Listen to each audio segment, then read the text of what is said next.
சீர்காழி அருகே காத்திருப்பு கிராமத்தில் மழையில் சிறிய குடிசை வீடும் இடிந்து இருப்பிடமின்றி பேத்திகளுடன் பரிதவித்த மூதாட்டி.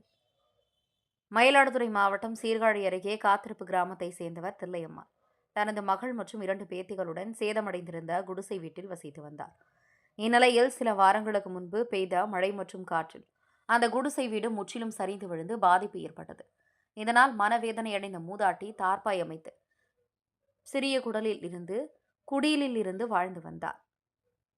மகள் மற்றும் 2 பேத்திகளை வைத்துக்கொண்டு வீட்டில் அமரக்கூட இடமில்லாமல் பாதுகாப்பற்ற நிலையில் மிகுந்த சிரமத்துடன் வசித்தார்.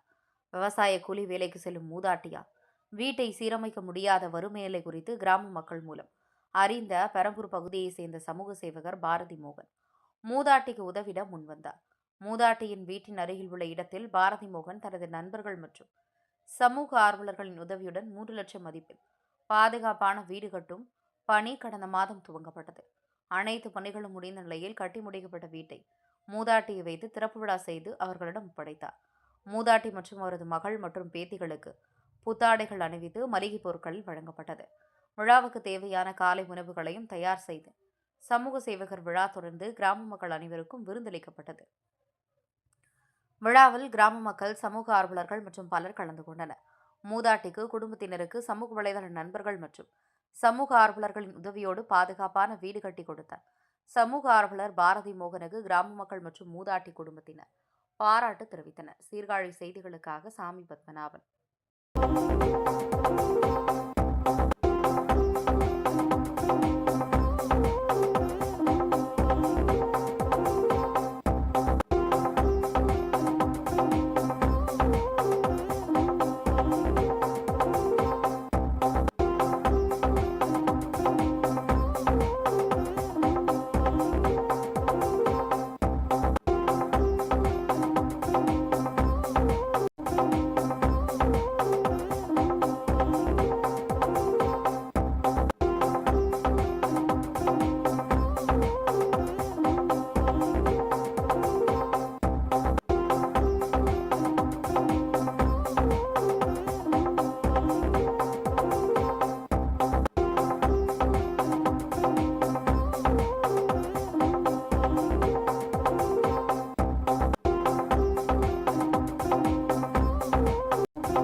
தில்லையம்மா என் பேர். எனக்கு வயசு 65. இந்த வீட்டில் ஒரு பெண்ணை வச்சுக்கிட்டு 2 பேர பிள்ளை வச்சுக்கிட்டு ரொம்ப கஷ்டப்பட்டுட்டேன். என் பொண்ணு வேலைக்கு போகும். மாயனம் போய் வேலை செஞ்சு வேலைக்கு 10:30 வரும். அது வரைக்கும் இல்லை பள்ளிக்கூடம் ஒரு காற்றுல வச்சுக்கிட்டு தான் உக்காந்துருப்போம். படுத்து கிடந்துங்க, காற்று அடிச்சுது. அப்படியே சரசரன்னு கீழே அப்படியே படுத்துட்டு அப்படியே இன்னும் இன்னும் 2 பிள்ளை வெளியில் வச்சு வந்தமாக வெளியில் வந்துட்டேன். வெளியில் வந்து அந்த கொட்டாயில் சமைச்சு சாப்பிட்டுக்கிட்டு இருந்தோம்.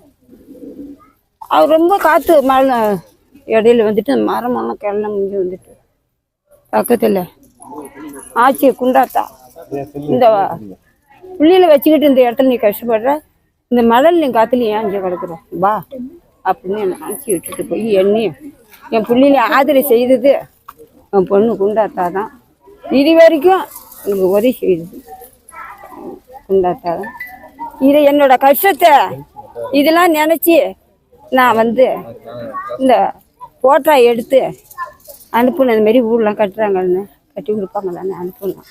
இந்த போட்டோவை பார்த்துட்டு தம்பி பாரதி மறுநாளே வந்து சென்றுட்டு இருந்தேன். பார்த்துட்டு போனது மறுநாள் வந்து போட்டோ எடுத்தது.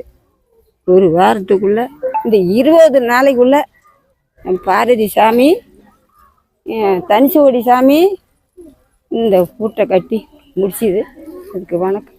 நீங்கள் வந்திருக்கிற அனைவருக்கும் வணக்கம். என்னோட கஷ்டத்தை ஏற்றுக்கிட்டு என்னோட கஷ்டத்தை நீங்கள் பங்கு எடுத்துக்கிட்டவங்களுக்கு நன்றி. உங்கள் குடும்பத்தில் இருக்கிற அனைவருக்கும், மனைவிக்கு, பிள்ளைக்கு, பேர மக்களுக்கு, சொந்த பந்தத்துக்கும் அத்தனை பேருக்கும் எஸ்ப்பா அத்தனை பேருக்கும் காலம் வரைக்கும் தலைமுறை வரைக்கும் நல்லா இருப்பீங்க. எனக்கு நன்றி செய்யுங்க. எனக்கு உதவி செஞ்சவங்களுக்கு, என்னோட கஷ்டத்தில் நீங்கள் பங்கு எடுத்துக்கிட்டவங்களுக்கு உங்களுக்கு ரொம்ப நன்றியப்பா. உங்கள் குடும்பத்தில் இருக்கிற அனைவருக்கும் தலைமுறை வரைக்கும் எல்லாருமே நல்லா இருப்பாங்க. என்னுடைய பேர் வந்து பாரதி மோகன், சமூக சேவகர் எஸ் பாரதி மோகனுடைய நிறுவனர் தலைவர் நான். இன்று வந்து மயிலாடுதுறை மாவட்டம் சீர்காழி தாலுக்கா காத்திருப்பு கிராமத்தில் வசித்து வரும் தில்லையம்மாள் 65 வயசு அவங்களுக்கு 2 பேர பிள்ளைங்க இருக்காங்க, ஒரு பொண்ணு இருக்காங்க. அவங்க அன்றாட விவசாய வேலைக்கு ஒரு 500 ரூபா சம்பளத்துக்கு வேலைக்கு போனால் மட்டும்தான் அந்த குடும்பத்தில் அன்னைக்கு உள்ள உணவுப் பொருளுக்கான அவங்க சாப்பிட்றதுக்கான வழிமுறைகளை ஏற்படுத்திக்க முடியும். அதை தாண்டி அவங்களால வீடு கட்டி அவங்களுடைய அவங்களுடைய ஒரு நிம்மதியாக அந்த வீட்டில் தூங்கி எந்திரிக்கிறதுக்கான ஒரு நிம்மதியான ஒரு வீடு இல்லாமல் மிகவும் கஷ்டப்பட்டுக்கிட்டு இருப்பதா இங்கே இருக்கக்கூடிய நண்பர்கள் மூலமாக நமக்கு வந்து தெரியப்படுத்தியிருந்தாங்க. உடனடியாக நம்ம அந்த இடத்துக்கு வந்திருந்தோம். வந்து பார்க்கும்பொழுது அந்த தாயோடைய கண்ணீரை பார்த்து நான் மிகவும் மிகவும் கஷ்டப்பட்டுட்டேன். ஏன்னா இது வரைக்கும் நம்ம வந்து 17 வீடு கட்டி கொடுத்துருக்கோம். ஆனால் இந்த வீட்டை பார்த்த பிறகு இந்த 2025லேயும் நம்ம மக்கள் இப்படி இருக்காங்களா அப்படின்றத வந்து நான் தெரிஞ்சுக்கிட்டேன். இன்னும் கடுமையாக அவங்களுக்காக நான் உழைக்கணும். அவங்களுக்காக இது போல் ஒரு அவங்க நிம்மதியாக தூங்கி எந்திரிக்கிறதுக்கான வீடுகளை நம்ம வந்து கட்டி கொடுக்கறதுக்கான மிகப்பெரிய முயற்சிகளை நான் எடுக்கணும்னு சொல்லி நான் வந்து இப்போ அதிக அளவு நான் வந்து ஓடிக்கிட்டே இருக்கிறதுக்கு நான் வந்து ஆசைப்பட்றேன்.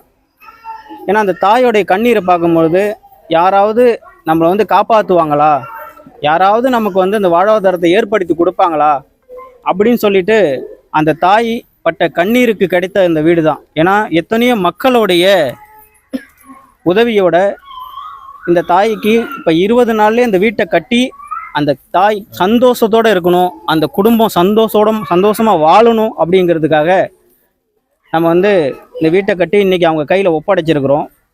இது போல் இந்த உள்கிராமங்களில் எத்தனையோ வீடுகள் இல்லாமல் தவிக்கக்கூடிய மக்கள்கள் இருக்கிறத நம்மளால் பார்க்க முடியுது.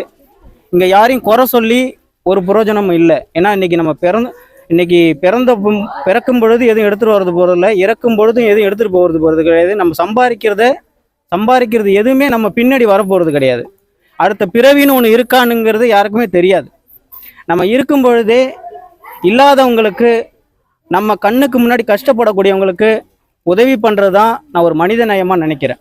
ஏன்னா இன்றைக்கி நம்ம நல்லா இருக்கோம், நம்ம குடும்பம் நல்லா இருக்குது, நம்ம பிள்ளைங்க நல்லா இருக்குது அப்படின்னு சொல்லி நம்ம சுயநலமாக ஓடுற இந்த உலகத்தில் கொஞ்சம் பொதுநலமாக மற்றவங்களையும் திரும்பி பார்க்கணுங்கிறதுக்காக தான் நாங்கள் வந்து இந்த வீடியோவெலாம் வெளியிடுறோம்.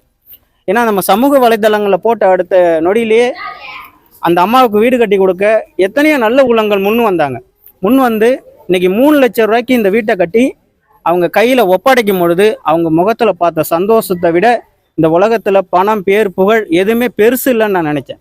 ஏன்னா அந்த ஏக்கம், அந்த தாயோடைய ஏக்கம், நம்மளை யாராவது காப்பாற்றுவாங்களான்ற அந்த ஏக்கம், அந்த கஷ்டம், அந்த வறுமை, அந்த பசி, அந்த தூங்கி எந்திரிக்க முடியலையே, ஒரு நிம்மதியாக ஒரு இடத்துல அந்த வீட்டில் படுத்து தூங்கி எந்திரிக்க முடியன்ற அந்த பசி, அந்த அந்த அந்த வறுமையை பார்த்தேன், அந்த கண்ணில் அந்த கண்ணீரை பார்த்தேன், அந்த வேதனையை பார்த்தேன்.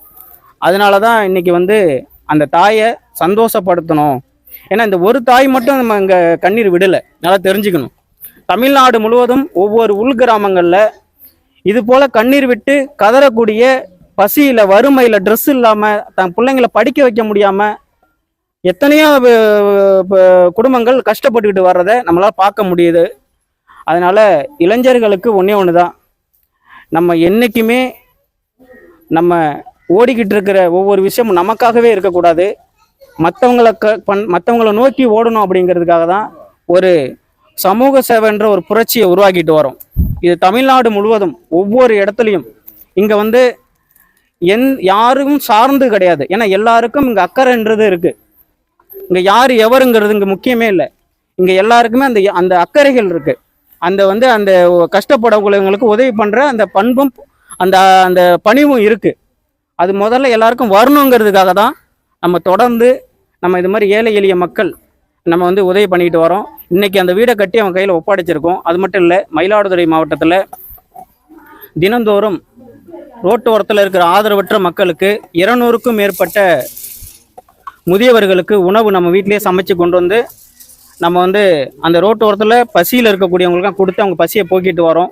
மனநலம் பாதிக்கப்பட்டவங்களை முடித்திருத்தம் பண்ணி குளிப்பாட்டி அவங்கள வந்து ஒரு இல்லத்தில், பாதுகாப்பான இல்லத்தில் சேர்த்து மறுவாழ்வு கொடுக்குறோம். அப்படி அவங்க குடும்பம் தேடி வந்து அவங்க குடும்பத்தோடையும் காவல்துறை உதவியோடு ஒப்படைக்கிறோம். சட்டத்தில் எந்த விதிமுறைகள் இருக்கோ அதை செயல்பட்டு தான் அவங்கள அது மாதிரியான வேலைகளை செய்கிறோம். அது மட்டும் இல்லை, இது மாதிரி ஏழை எளிய மக்களுக்கு நம்ம வந்து அந்த கை கால் அழுகி போனவங்க, கால் புண்ணோடு இருக்கிறவங்க, உடம்பு முழுக்க தொழுநோயால் பாதிக்கப்பட்டவங்க, இவங்கெல்லாம் மீட்டு எடுத்து நாங்கள் அரசு மருத்துவமனையில் வச்சு அவங்க சிகிச்சை அளித்து அவங்கள வந்து பாதுகாப்பான இடத்துல சேர்க்குறோம். அவங்களுடைய உயிரை மீட்டு எடுக்கிறோம். ஒரு மனித நேயத்தோடு அவங்க உயிரை மீட்டு எடுத்து அந்த உயிரை பாதுகாக்கிறோம். அந்த பண்பு வேணும். நம்ம தேசத்தில் பிறந்த ஒவ்வொரு மனிதருக்கும் அந்த பண்பும் அந்த அக்கறையும் இருக்குது. இங்கே யாரையும் குறை சொல்லி புரோஜனம் இல்லை. ஒவ்வொரு இளைஞர்களும் நம்ம முன்னுதாரணமாக இருக்குன்னு சொல்லிட்டு நான் வந்து தாழ்மையாக கேட்டுக்கிறேன். இன்றைக்கி அந்த வீட்டை கட்டி கொடுத்து அவன் கையில் ஒப்படைச்சதுக்கு உதவியாக இருந்த அனைவருக்கும் எங்களுடைய மனமார்ந்த நன்றியையும் வாழ்த்துக்களையும் தெரிவித்துக் கொள்கிறோம். மேலும் மேலும் எங்களுடைய சேவைக்கு உதவியாக இருக்குன்னு சொல்லிட்டு நான் தாழ்மையாக கேட்டுக்கொள்கிறேன். நன்றி, வணக்கம்.